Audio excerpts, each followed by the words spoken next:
फिर से एक बार सबको गुड मॉर्निंग। शुरू करते हैं क्लास। उनका जन्म शमशेर बहादुर सिंह।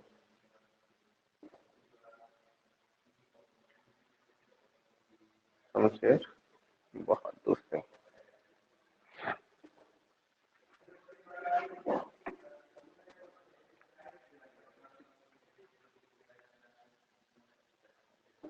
दिखाई दे रहा है?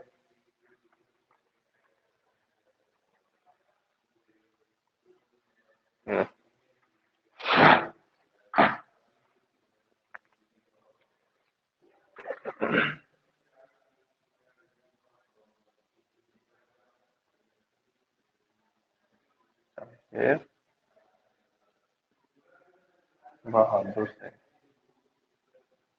इससे पहले हमने 5 कवियों का जीवन परिचय और साहित्यिक परिचय हमने लिख लिया है। पहला लिखा था हमने हरिवंश राय बच्चन का, दूसरा आलोक धनवा का, तीसरा कुंवर नारायण का, चौथा रघुवीर सहाय का और पांचवा गजानन माधव मुक्तिबोध का पिछली क्लास में लिखा था। ठीक है। छठा है शमशेर बहादुर सिंह का जीवन या साहित्यिक परिचय। शमशेर बहादुर सिंह का जन्म सन 1911 ईस्वी में देहरादून में हुआ। शमशेर बहादुर सिंह का जन्म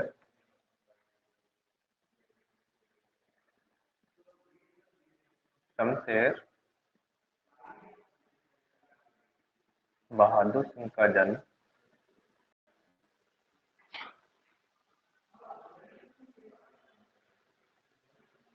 सन 1911 में, सन 1911 ईस्वी में देहरादून में हुआ। सन 1911 में देहरादून में हुआ। देहरादून में हुआ। देहरादून कहाँ है वर्तमान में? देहरादून कहाँ है उत्तराखंड। वर्तमान में? उत्तराखंड की कैपिटल का नाम है देहरादून। लेकिन जिस वक्त ये जन्मे थे उस वक्त शायद उत्तराखंड नहीं था, उस वक्त ये यूपी का ही पार्ट था। ठीक है। इनकी प्रारंभिक शिक्षा देहरादून में हुई। इनकी प्रारंभिक शिक्षा इनकी प्रारंभिक शिक्षा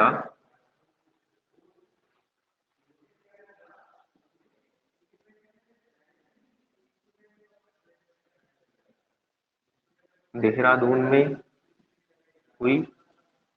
इनकी प्रारंभिक शिक्षा देहरादून में हुई। और देखो, प्रारंभिक जो शिक्षा होती है वो लगभग सबकी ही, मान लो कोई मुश्किल से इक्का दुक्का अपवाद मिल जाएगा, बाकी प्रारंभिक शिक्षा तो सबकी वहीं पर होती है जहां इनका जन्म होता है। ठीक है। प्रारंभिक शिक्षा जहां इनका जन्म होता है वहीं पर होती है, क्योंकि बच्चे को हम ज्यादा दूर थोड़ी ना पढ़ने के लिए भेजेंगे, वो भी बड़ा होने के बाद ही भेजेंगे। 8 तो कम से कम हो ही जाए, उसके बाद हम उसे थोड़ा हो सकता है हॉस्टल वगैरह में डाल दें। बाकी आजकल तो खैर अपवाद है, छोटे छोटे बच्चों को लोग हॉस्टल में डाल देते हैं, घर पे उनकी परवरिश ढंग से नहीं हो पाती है इसलिए उनको भेज देते हैं। देहरादून में हुई तथा इलाहाबाद से बीए करके चित्रकला का प्रशिक्षण लेने तथा इलाहाबाद से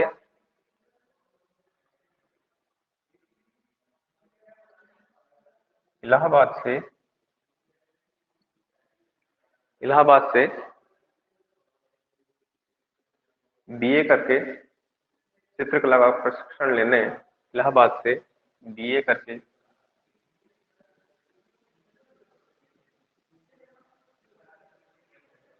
चित्रकला का प्रशिक्षण लेने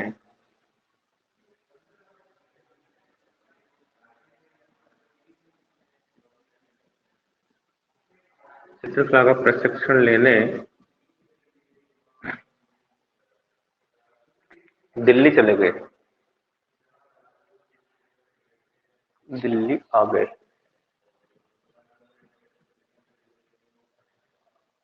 दिल्ली आ गए।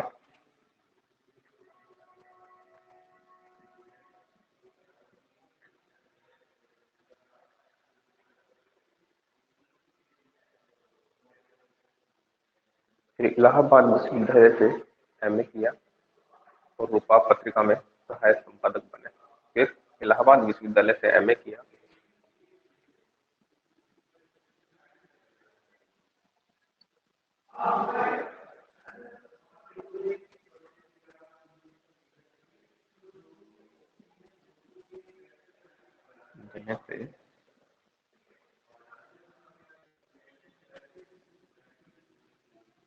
एमए किया तथा रूपा पत्रिका का प्रकाशन और रूपा पत्रिका में सहायक संपादक बने किया और रूपा पत्रिका में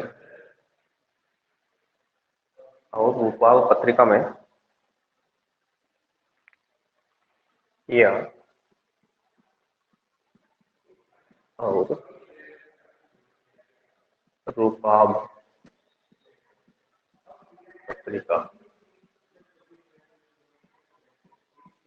में रूपा पत्रिका में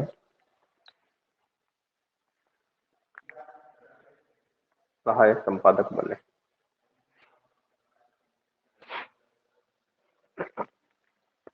रूपा पत्रिका में तो बैठ की पूरी डिश होगी बेटा।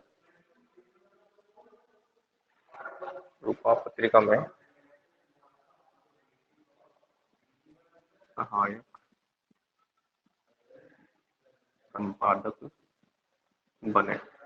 संपादक बने।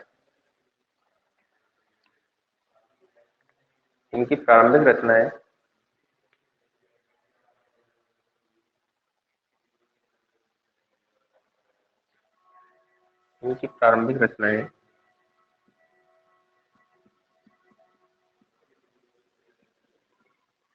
इनकी प्रारंभिक रचनाएं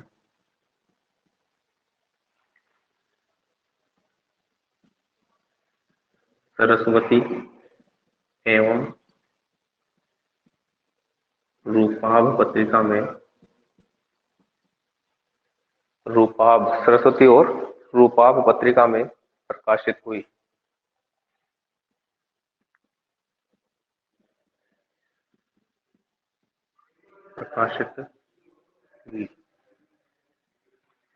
रूपाभ पत्रिका में प्रकाशित हुई।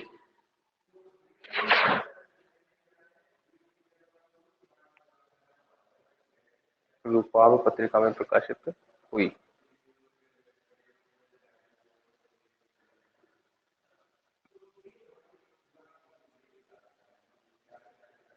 विचारों के स्तर पर प्रगतिशील और शिल्प के स्तर पर प्रयोगधर्मी कवि।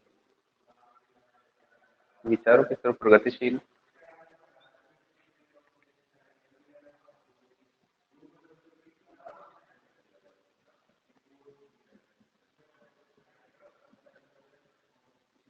पर प्रगतिशील और शिल्प के स्तर पर प्रयोगधर्मी कवि और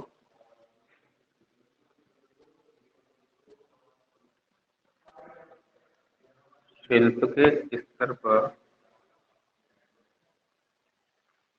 प्रयोगधर्मी कवि शमशेर की पहचान प्रयोगधर्मी कवि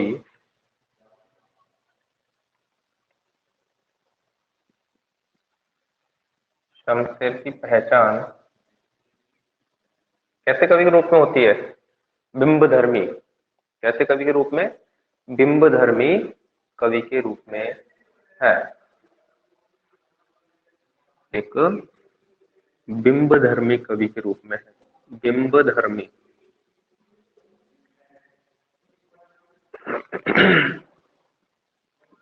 कवि के रूप में है। बिंबधर्मी कवि के रूप में है।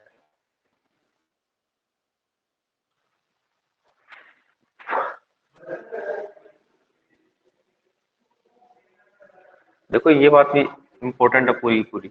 विचारों के स्तर पर प्रगतिशील। विचारों के स्तर पर कैसे है ये? प्रगतिशील है। और शिल्प के स्तर पर कैसे है? प्रयोगधर्मी। विचार तो इनके हैं प्रगतिवादी और शिल्प के स्तर पर कैसे हैं ये? प्रयोगधर्मी। शिल्प मतलब कविता कैसी करते हैं ये? प्रयोगधर्मी कविताएं करते हैं। मतलब कविताओं में ये नए नए प्रयोग करते हैं। और वही तो कविता है हमारे सिलेबस में। कौन सी कविता है इनकी? उषा कविता है। उसमें उन्होंने क्या किया है? नए नए प्रयोग किए हैं। आकाश को देखो कैसे कैसे बता देते हैं, जैसे नीला, शंख जैसे, खरगोश किसी आंख जैसा लाल सवेरा, जैसे आकाश को किसी ने लीप दिया हो, लेव लगा दिया हो जो अभी तक गीला पड़ा है, ऐसे ऐसे प्रयोग करते हैं। जैसे किसी ने सिलबट्टे को उससे रंग दिया हो, केसर से केसर बिखेर दिया हो, ऐसा लगता है आसमान जैसे थोड़ी देर बाद कि बच्चों ने स्लेट के ऊपर क्या कर दिया, लाल रंग का चोक रगड़ दिया हो। ये क्या है, ये प्रयोग ही तो है, ये नए नए प्रयोग। ऐसे प्रयोग थे ना, वो कौन से काल में थे, प्रयोगवाद में थे। प्रगतिवाद में क्या, किसान मजदूर उनके हित की बातें, कौन से काल में, प्रगतिवाद में। प्रयोगवाद में कभी नए नए प्रयोग करता है। ठीक है, बताया भी था मैंने क्लास में भी कि जो बहुत समय से ये उपमा चलती आ रही है, चांद सा रोशन चेहरा लेकिन अब लट्टू सा चेहरा, ये क्या है, एक नया प्रयोग हो गया। क्या हो गया, नया प्रयोग। तो ऐसे प्रयोग करते हैं प्रयोगवादी कवि। ये भी कैसे कवि हो गए, प्रयोगवादी कवि भी हो गए। ये नई कविता कवि भी है, प्रगतिवादी कवि भी है। ये है ना, कुछ रचना इनकी प्रगतिवादी भी है, ज्यादातर कैसी है, प्रयोगवादी है। फिर बाद में नई कविताएं भी लिखी है इन्होंने। अब जरूरी थोड़ी है कि एक कवि सिर्फ प्रयोगवादी कविताएं लिखेगा सारे जीवन में ना, ऐसा कोई जरूरी नहीं है। जैसे जयशंकर प्रसाद कैसे कवि है, मुख्य रूप से कैसा कवि बता रखा है जयशंकर प्रसाद को, हमने देखा है छायावादी कवि। छायावाद के चार स्तंभ तो हैं, प्रसाद, पंत, निराला और महादेव वर्मा। लेकिन क्या इन्होंने सिर्फ छायावादी रचनाएं लिखी हैं और कुछ नहीं लिखा? अरे बहुत कुछ लिखा है, लेकिन हम मुख्य रूप से हम कह सकते हैं कि ये छायावादी कवि हैं। ऐसे ही इनको हम कह सकते हैं ये प्रयोग धर्मी कवि है। और ये भी इनके लिए इंपॉर्टेंट बात है, बिंब धर्मी कवि कविता को इस शैली में लिखते हैं कि पढ़ने वाले के जो चित्र है, बिंब है, वो मानस पटल में बैठ जाए। बिंब धर्मी कवि, कवि इनकी कविताओं को पढ़कर उस कविता से रिलेटेड चित्र हमारे दिमाग में बन जाता है, एक बिंब, एक छाया से हमारे दिमाग में बन जाती है। इसलिए इनको कैसा कवि कहा गया है, बिंब धर्मी कवि। इसी के साथ में एक शब्द और याद करो जो हमने कल की क्लास में देखा था, गजानन माधव मुक्तिबोध कैसे कवि है? गजानन माधव मुक्तिबोध कैसे कवि दूसरे है? सप्तक के। हाँ वो तो सही है, बिल्कुल सही बताया आपने। वो बिल्कुल गलत बता दिया बेटा, दूसरे सप्तक के कहाँ है वो, दूसरे सप्तक के तो नहीं है, कौन से गलत बताया। शमशेरवाद? गजानन गजानन माधव माधव फर्स्ट मुक्तिबोध, के हैं, फर्स्ट के तार हाँ सप्तक। फर्स्ट के हैं, मतलब ता सप्तक के हैं, फर्स्ट के नहीं कहेंगे अपन, ता सप्तक का तार बताएंगे। सप्तक। नहीं, जैसा ऐसा कोई शब्द मैंने लिखवाया था वहां पे, अंडरलाइन भी करवाया होगा। ये बिंब धर्मी कवि है। वो कैसे कवि थे, संकल्प धर्मा कवि थे। कैसे कवि थे, संकल्प धर्मा कवि। संकल्प, ये छोटा प्रश्न बन सकता है, ऐसे प्रश्न को याद रखना। बिंब धर्मी कवि कौन, शमशेर बहादुर सिंह। संकल्प धर्मा कवि कौन, गजानन माधव मुक्तिबोध। ठीक है ना, ये जो अंडरलाइन करो, ये रूपा पत्रिका किसकी है, ये अंडरलाइन करवा लो, छोटा प्रश्न हो सकता है बन के आ जाए, फिर वहां पे हो जाओगे ये कहां से आ गया, रूपाब कहां से आ गया, क्या चीज है ये रूपाब। ऐसे लगेगा जैसे नाम पड़ा हुआ ही नहीं है, रूपाब कहीं नहीं आया, तो सर ये तो आउट ऑफ सिलेबस आ गया। तो ऐसे प्रश्नों को आप थोड़ा गौर करें, रूपाब को याद कर लें, बिंब धर्मी कवि। और देखो जो भी कवि परिचय है, सात सात ही कवि है हमारे सिलेबस में है, उन सातों को आप एक ही पेज में बिल्कुल शॉर्ट नोट्स तैयार कर लो। सातों कवियों के, एक कवि की 4 या 5 लाइन में बिल्कुल शॉर्ट में छोटा छोटा लिख लो, और एक ही पेज में सातों कवि आ जाने चाहिए, और उनको आप अच्छे से रट डालो। जो मैं लिखवा रहा हूँ उनकी सारी इंपॉर्टेंट बातें निकाल के, एक कवि की 4-4, 5-5 लाइन, ऐसे एक पेज में 30 लाइन आती है, तो 7 कवि आपके हो जाएंगे। 7 चौक 28, 4-4 लाइनें आएंगी, तो 28 लाइनों में 7 कवि आ जाएंगे। एक ही पेज पे बनाना है बस, और उनको आप थोड़ा सुबह शाम रेगुलर देखते रहोगे ना, तो अच्छे से वो कवि आपको लर्न हो जाएंगे। ठीक है, चलो आगे लिखते हैं शमशेर बहादुर सिंह को। बिंब धर्मी कवि के रूप में इनकी पहचान है, शमशेर खुद को उर्दू और हिंदी का दोआब का कवि मानते हैं। शमशेर खुद को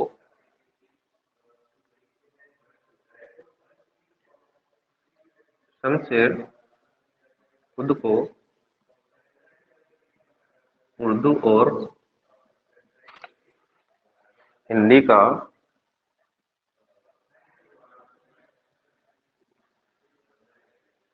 दोआब का कवि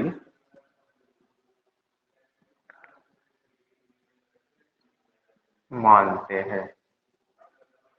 दोआब का कवि, अंडरलाइन, ठीक है। दोआब का कवि, बिंब धर्मी कवि, रूपा पत्रिका 1911, ठीक है। और ये विचारों के स्तर प्रगतिशील, शिल्प के स्तर प्रयोग धर्मी, ऐसी बातें ही नोट कर लेंगे ना तो आपका पूरा कवि परिचय आप बढ़ाकर लिख देंगे। अगर आपको ये इंपॉर्टेंट बातें ही याद रह जाएंगी तो देहरादून, ये सब बस इसी प्रकार से इंपॉर्टेंट बातें आपको वहां पे बढ़ानी है एक पेज में। शमशेर खुद को, ये दोआब शब्द आया, दोआब का कवि, दोआब का कवि, किसके दोआब का कवि? उर्दू और हिंदी के दोआब का कवि। ये अपने आप को, शमशेर बहादुर सिंह अपने आप को उर्दू और हिंदी के दोआब का कवि मानते हैं। ये दोआब शब्द से आपको याद आएगा, मैंने बताया भी था कि दोआब क्या होता है। दोआब, आब बोलते हैं पानी को, आब मतलब पानी,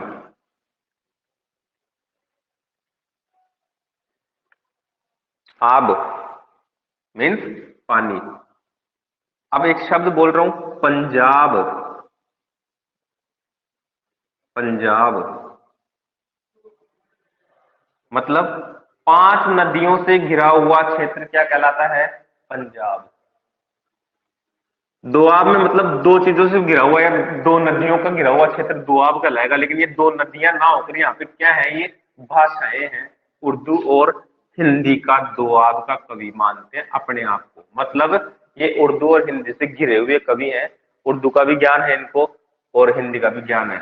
उर्दू में भी लिखते हैं ये और हिंदी में भी लिखते हैं ये, ठीक है।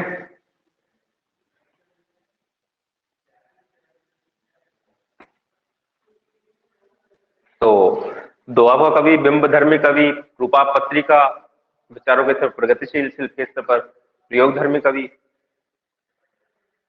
अब इनके बारे में लिखेंगे सप्तक के बारे में। ये अज्ञेय द्वारा संपादित दूसरा सप्तक के प्रमुख कवि माने जाते हैं। ये अज्ञेय द्वारा संपादित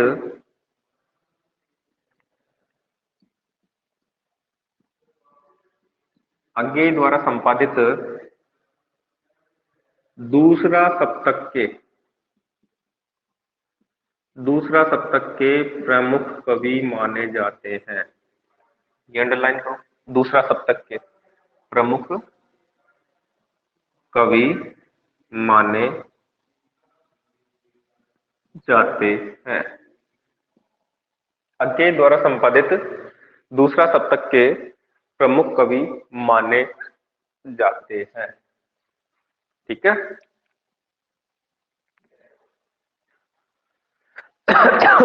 मैंने कहा था इन सप्तकों को एक साथ ही लिख लेना। वो जो जिक्र मैंने बताया था, टार सप्तक 1943 और जो कवि है गगन माधव मुक्तिबोध। दूसरा सप्तक लिखवाया था कल मैंने, ये चारों एक साथ। Yes sir. हाँ ठीक है। फिर आगे इनकी डेट ऑफ डेथ लिखो। सन 1993 में इनका निधन हो गया। सन 1993 में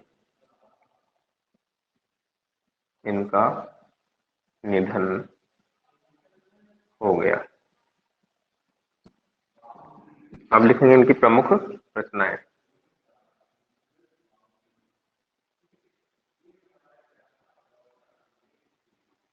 ये प्रमुख रचनाएं इनका क्या है, एक तरह से साहित्यिक परिचय है, ठीक है। बाकी सारा इसमें भी साहित्यिक परिचय भी है, ये सब भी आ जाएगा, लेकिन मुख्य रूप साहित्यिक परिचय इनकी साहित्यगत रचनाएं आ जाएंगी, ठीक है। बाकी इसमें भी साहित्यिक परिचय सारा मिला हुआ है सब। तो प्रमुख रचनाएं मैंने कक्षा में याद करवा रखी हैं। कुछ कविताएं, कुछ और कविताएं, बात बोलेगी, काल तुझसे होड़ है मेरी, कुछ कविताएं,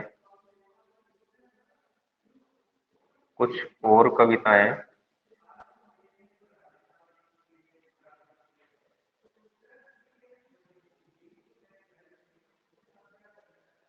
काल तुझसे होड़ है मेरी, तुझसे होड़ है मेरी, और कौन सी है, बात बोलेगी, बात बोलेगी। और रह गई एक उर्दू हिंदी कोश रह गया, उर्दू हिंदी कोश, चुका और भी जो हूँ रचना है, नहीं मैं। चुका भी हूं नहीं मैं, इतने पास अपने, चुका भी हूं नहीं मैं,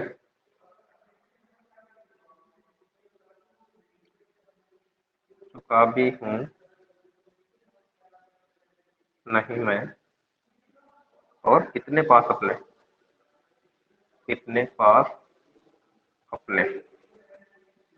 ये इनके क्या है, काव्य संग्रह कह सकते हैं,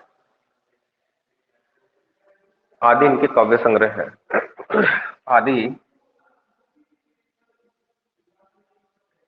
इनके काव्य संग्रह है, आदि इनके काव्य संग्रह है। इन्होंने उर्दू हिंदी कोश का संपादन भी किया, इन्होंने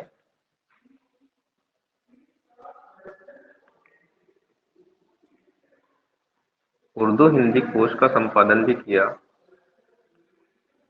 उर्दू हिंदी कोश का संपादन भी किया, उर्दू हिंदी कोश का संपादन भी किया,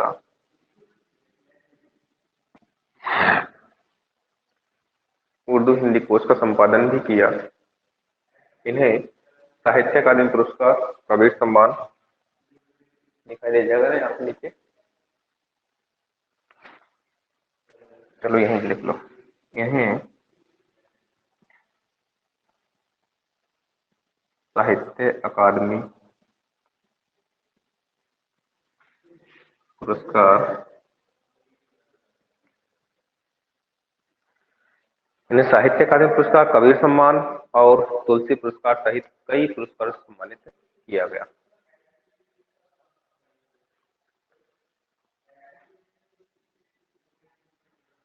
कबीर सम्मान और तुलसी पुरस्कार सहित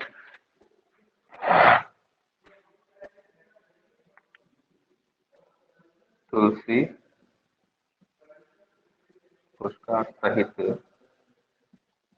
अनेक पुरस्कारों से सम्मानित किया गया, सहित अनेक पुरस्कारों से सम्मानित सम्मानित किया गया। ये हो गया बेटा अपना शमशेर बहादुर सिंह कंप्लीट। ठीक है, शमशेर बहादुर सिंह का जन्म कब हुआ था, 1911 में। डेथ कब हुई थी, 1993 में।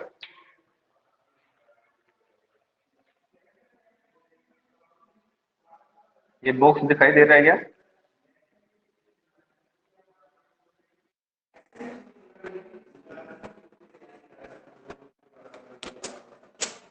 एक इसका आ गया,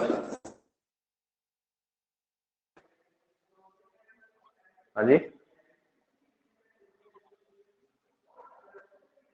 ले सर, एक मिनट सर, मैं अभी क्लास में हूँ, मैं क्लास में हूँ सर, अभी क्लास ऑनलाइन क्लास चल रही है मेरी, है ना, बाद में बात करूँ मैं। हाँ हाँ ठीक है।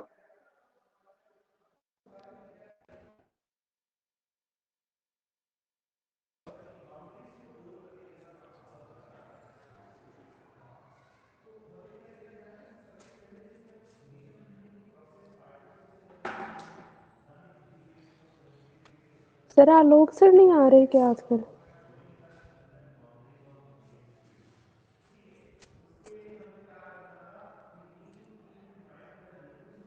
बेटा बीच में कुछ डिस्टर्ब हुआ था क्या आपको? हाँ सर, अभी अभी फोन आया था ना। आपकी आवाज नहीं आ रही मेरे पास।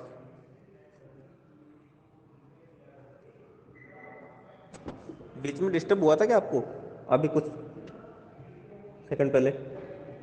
Yes sir. आपकी आवाज नहीं आ रही सोनिया, आवाज नहीं आ रही बेटा।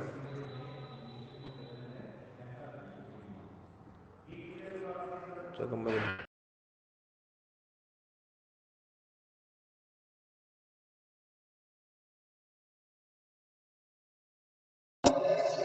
लिया। तो बेटा इसके बाद हम क्लास लेंगे कल, क्योंकि अभी मेरी बैटरी फोन की बिल्कुल डिस हो चुकी है। ठीक है ना? Okay sir. ओके, 2% बची है।